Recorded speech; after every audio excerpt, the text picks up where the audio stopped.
Hi friends, welcome back to CRM info channel.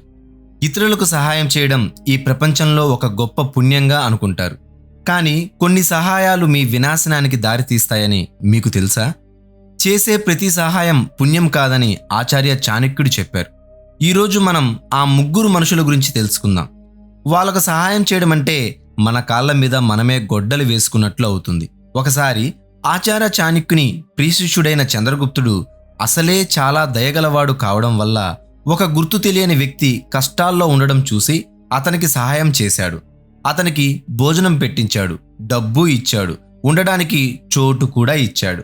కొన్ని రోజుల తర్వాత అదే వ్యక్తి చంద్రగుప్తుడి మొత్తం సంపదను దొంగిలించి పారిపోయాడు. నిరాశతో ఉన్న చంద్రగుప్తుడు ఆచార్య చాణక్యుని వద్దకు వెళ్ళి, గురుదేవా, నేను ఒక పుణ్యకార్యం చేశాను, మరి నాకెందుకు ఇంతటి విషాదం సంభవించింది? అవసరంలో ఉన్నవారికి సహాయం చేయడం పాపమా అని అడిగాడు. అప్పుడు ఆచార్య చాణక్యుడు చాలా ప్రశాంతంగా ఇలా సమాధానమిచ్చాడు. కుమారా, దయ, సహాయం చేయడం అనేవి మనిషిలో ఉన్న అత్యుత్తమ గుణాలు.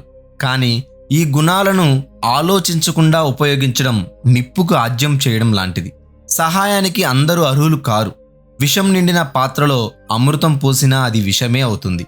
అలాగే తప్పు వ్యక్తికి చేసే సహాయం నీ నాశనానికి కారణమవుతుంది. చంద్రగుప్తుడు ఆతృతగా అడిగాడు, గురుదేవా, దయచేసి చెప్పండి, ఏ రకమైన మనుషులకు సహాయం చేయడం మానుకోవాలో? నేను ఈ తప్పు మళ్ళీ చేయకూడదు అనుకుంటున్నాను. ఆచార్య చాణక్యుడు చిరునవ్వుతో అన్నాడు, కుమారా, ఈరోజు నేను నీకు 3 రకాల వ్యక్తుల గురించి చెప్తాను. వారికి సహాయం చేయడం అంటే నీ కాళ్ళ మీద నువ్వే గొడ్డలు వేసుకున్నట్లు. వారి పట్ల జాగ్రత్తగా ఉండడం నీ జ్ఞానాన్ని, నీ భవిష్యత్తుని కాపాడుతుంది. మొదటి వ్యక్తి దుష్ట స్వభావం కలవాడు. ఆచార్యుడు గంభీర స్వరంతో ఇలా అన్నాడు, అన్నిటికంటే ముందు దుష్ట స్వభావం, చెడ్డ బుద్ధి ఉన్న వ్యక్తిని ఎప్పుడూ సహాయం చేయవద్దు. ఇతరులను బాధపెట్టి ఆనందించేవాడికి సాయం చేయడం అంటే పాముకు పాలు పోసి పెంచడమే. వాడు నీకు హాని చేయడమే కాకుండా నువ్వు చేసిన సహాయాన్ని కూడా నీపైనే ఆయుధంగా వాడుకుంటాడు. ఆయన ఒక కథను ఉదాహరణగా చెప్పారు. ఒక ఋషి నదీ తీరంలో తపస్సు చేసుకుంటున్నాడు. అప్పుడు నీటిలో మునిగిపోతున్న ఒక తేలును చూశాడు. కరుణతో ఆ ముని దానిని రక్షించడానికి తన చేయి చాచాడు. కానీ ఆ తేలు ఆయన చేతిపై కుట్టింది. అయినా ముని మళ్ళీ ప్రయత్నించాడు, కానీ తేలు మళ్ళీ కుట్టింది. ఇదంతా గమనిస్తున్న ఒక వ్యక్తి దగ్గరికి వచ్చి, స్వామి, ఆ తేలు మిమ్మల్ని పదే పదే కుడుతోంది కదా, అయినా మీరు ఎందుకు దాన్ని కాపాడాలని చూస్తున్నారు అని అడిగాడు. దానికి ఆ ముని, కుట్టడం దాని స్వభావం, కాపాడడం నా ధర్మం అని బదులిచ్చాడు. కానీ చాణక్యుడు చంద్రగుప్తునితో ఇలా అన్నాడు, అక్కడే ఆ ముని పొరపాటు చేశాడు. చాణక్య నీతి ప్రకారం దుష్టుడికి సహాయం చేయడం ముమ్మాటికి మూర్ఖత్వమే. ఎందుకంటే వాడు బ్రతికి బయటపడితే సమాజంలో ఇంకొకరికి హాని తలపెడతాడు. చాణక్యుడు గంభీరంగా, కుమారా, ఒకసారి చరిత్రను చూడు. మగధ సేనాపతి తన శత్రువును క్షమించి సహాయం చేసినప్పుడు ఆ శత్రువు అవకాశం దొరకగానే సేనాపతి సైన్యంపైనే దొంగదెబ్బ తీశాడు. కాబట్టి దుష్టుడికి ఎంత సహాయం చేసినా వాడి స్వభావం మారదు. వాడు నీకు స్నేహితుడు కాలేడు. అవకాశం దొరికిన మరుక్షణమే నిన్ను నాశనం చేయడానికి ప్రయత్నిస్తాడు. అందుకే అలాంటి వారిని తమ కర్మ ఫలాన్ని అనుభవించడానికి వదిలేయాలి. ఇక రెండో వ్యక్తి లోభి కృతజ్ఞుడు. చాణక్యుడు రెండో సూత్రాన్ని వివరిస్తూ ఇలా అన్నాడు, చంద్రగుప్త, మనం దూరంగా పెట్టవలసిన రెండో రకం వ్యక్తి అతిగా ఆశపడే లోభి మరియు చేసిన మేలుని మర్చిపోయే కృతజ్ఞుడు. అలాంటి మనిషి నీ సహాయంతో పైకి ఎదిగి చివరికి నిన్నే నట్టేట ముంచేస్తాడు. ఆయన ఒక కథను ఉదాహరణగా చెప్పారు. పూర్వం ఒక దయగల వ్యాపారి పేదవాడైన ఒక తెలివైన అబ్బాయిని చూసి జాలితో ఉద్యోగం ఇచ్చాడు. తన వ్యాపార రహస్యాలని నేర్పించి ఇంట్లో ఒక బిడ్డలా చూసుకున్నాడు. కానీ ఆ అబ్బాయి కన్ను మాత్రం వ్యాపారంపై పడింది. సమయం చూసి వాడు ఆ వ్యాపారి రహస్యాలను శత్రువులకు అమ్మేసి దొంగదారిలో తానే ఆ వ్యాపారానికి యజమాని అయిపోయాడు. చాణక్యుడు కొనసాగిస్తూ, ఈ రోజుల్లో కూడా సమాజంలో సరిగ్గా ఇలాగే జరుగుతుంది.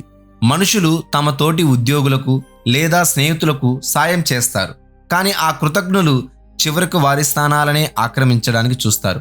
అందుకే నువ్వు సహాయం చేసే వ్యక్తి నిజాయితీ పరుడా కాదా, నీ సహాయాన్ని గౌరవించే మనస్తత్వం వాడికి ఉందా లేదా అని ఎప్పుడూ గమనిస్తూ ఉండాలి. ఇలాంటి వారితో ఉండే బంధం కేవలం వాడి స్వార్థం కోసమే నిన్ను ఒక నిచ్చెనలా వాడుకొని పైకి ఎదుగుతారు. ఒక్కసారి అనుకున్న స్థాయికి చేరగానే నిలబడ్డ ఆ నిచ్చెనను కాలితో తన్నేస్తారు. నువ్వు చేసిన సాయం గుర్తొస్తే ఎక్కడ నీకు ప్రత్యుపకారం చేయాల్సి వస్తుందో లేదా తాను నీ వల్లనే పైకి వచ్చానని లోకానికి తెలిసిపోతుందో అని భయపడతారు. అందుకే అసలు నువ్వు తనకు ఎలాంటి సాయం చేయనట్లే నటిస్తారు. ఏ రోజైతే నువ్వు వారి స్వార్థాన్ని అవసరాలను తీర్చలేవో ఆ రోజు నీకు ఎంతటి ద్రోహం చేయడానికైనా వాళ్ళు వెనకాడరు. ఇక మూడో వ్యక్తి నిరంతరం ఫిర్యాదులు చేసేవాడు. చాణక్యుడు మూడవ సూత్రాన్ని వివరిస్తూ ఇలా అన్నాడు: కుమారా, జీవితంలో నిరంతరం ఏడుస్తూ ప్రతిదానికి ఫిర్యాదులు చేస్తూ ఎప్పుడూ నిరాశతో ఉండే వ్యక్తికి అస్సలు సహాయం చేయవద్దు. అలాంటి మనిషి నీలోని సంతోషాన్ని, సానుకూల శక్తిని పూర్తిగా హరించి వేస్తాడు. ఆయన ఒక కథను ఉదాహరణగా చెప్పారు. ఒక గ్రామంలో 2 స్నేహితులు ఉండేవారు. వారిలో ఒకడు ఎప్పుడూ నవ్వుతూ ఉల్లాసంగా ఉండేవాడు. కానీ రెండోవాడు మాత్రం ఎప్పుడూ తన పేదరికాన్ని, తన తలరాతును తిట్టుకుంటూ ప్రతి చిన్న విషయానికి సాకులు చెప్తూ ఏడుస్తూ ఉండేవాడు. సంతోషంగా ఉండే స్నేహితుడు తన మిత్రుడి బాధలు చూడలేక చాలా డబ్బు సహాయం చేశాడు. అతనికి ఒక పని కూడా ఇప్పించాడు. ఎల్లప్పుడూ కొండంత అండగా నిలబడి ప్రోత్సహించేవాడు. కానీ ఆ ఫిర్యాదులు చేసే స్నేహితుడు చూపించిన ప్రతి పరిష్కారంలోనూ ఒక కొత్త సమస్యను వెతికేవాడు. వాడు ఎన్నడూ తృప్తిగా, సంతోషంగా ఉండేవాడు కాదు. క్రమంగా వాడి పక్కన ఉండి ఎప్పుడూ నవ్వుతూ ఉండే మొదటి స్నేహితుడు కూడా మానసిక వేదనకు లోనయ్యాడు. వాడి ప్రతికూల ఆలోచనల ప్రభావం వల్ల ఈ మిత్రుడి జీవితంలో ఎదుగుదల ఆగిపోయింది. నిరంతరం ఒత్తిడికి, మానసిక అశాంతికి గురయ్యాడు. చాణక్యుడు హెచ్చరిస్తూ ఇలా అన్నాడు: ఈ రోజుల్లో కూడా సమాజంలో ప్రతి చిన్న విషయానికి ఫిర్యాదులు చేసేవారు చాలా మంది ఉన్నారు. ఇల్లు, ఉద్యోగం, కుటుంబం లేదా సమాజం, ఇలా ప్రతిదానిలోనూ వాళ్ళకు లోపాలే కనిపిస్తాయి. ఇలాంటి వాళ్లకు సహాయం చేయడం అంటే నీ అమూల్యమైన సమయాన్ని, శక్తిని బురదలో పోసినట్లే. వీళ్ళకు ఎంత దూరంగా ఉంటే నీకు అంత మంచిది. ఇలాంటి మనుషులు ఎక్కడికి వెళ్ళినా అక్కడ సంతోషాన్ని, వెలుగుని మింగేసే ఒక చీకటి మేఘం లాంటివారు. నువ్వు ఎంత సహాయం చేసినా వారు ఎప్పటికీ సంతృప్తి చెందలేరు.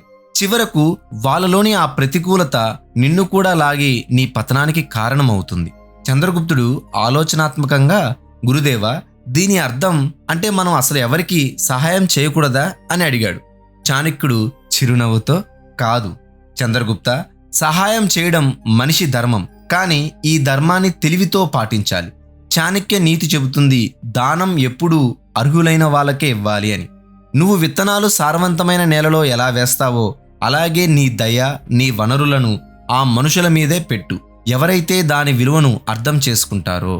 ఆయన ఇంకా ఇలా అన్నారు: జీవితం ఒక యుద్ధభూమి చంద్రగుప్త, అందులో నీ వనరులను, సమయాన్ని, డబ్బును, శక్తిని తెలివిగా ఉపయోగించుకోవాలి.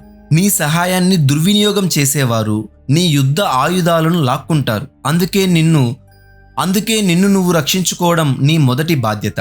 చంద్రగుప్తుడు తలవంచి ఇలా అన్నాడు: గురుదేవ, కరుణ, వివేకం ఒకే నాణానికి 2 వైపు లాంటివని ఈరోజు నేను తెలుసుకున్నాను. ఆలోచించకుండా చేసే సహాయం పుణ్యం కాదు, మూర్ఖత్వం. ఇకపై నా సహాయం సరైన వ్యక్తికే చేరేలా చూసుకుంటాను. ఆచార్య చాణక్యుడు ముగిస్తూ ఇలా అన్నారు: కుమారా, ఇదే చాణక్య నీతి యొక్క సారం. వివేకం లేకుండా ఏ పుణ్యమైనా నిరర్థకం. నీ శక్తిని, సమయాన్ని, వనరులను దానిని గౌరవించే వారిపైనే వెచ్చించు. నీ సహాయానికి విలువ ఇవ్వని వారు నీ పతనానికి కారణం కాగలరు. ఫ్రెండ్స్, ఈ వీడియో మీకు ఉపయోగకరంగా అనిపిస్తే దయచేసి లైక్, షేర్ మరియు కామెంట్ చేయండి. మీ జీవితంలో సహాయం చేయడం వల్ల మీకు హాని కలిగించిన వ్యక్తులను ఎప్పుడైనా ఎదుర్కొన్నారా? మీ అనుభవాలను కింద కామెంట్లలో పంచుకోండి. అలాగే చాణక్య నీతి యొక్క మరిన్ని సూత్రాలను తెలుసుకోవడానికి మన ఛానల్కు సబ్స్క్రైబ్ చేసుకోండి మరియు బెల్ ఐకాన్ నొక్కడం మర్చిపోకండి. జై హింద్.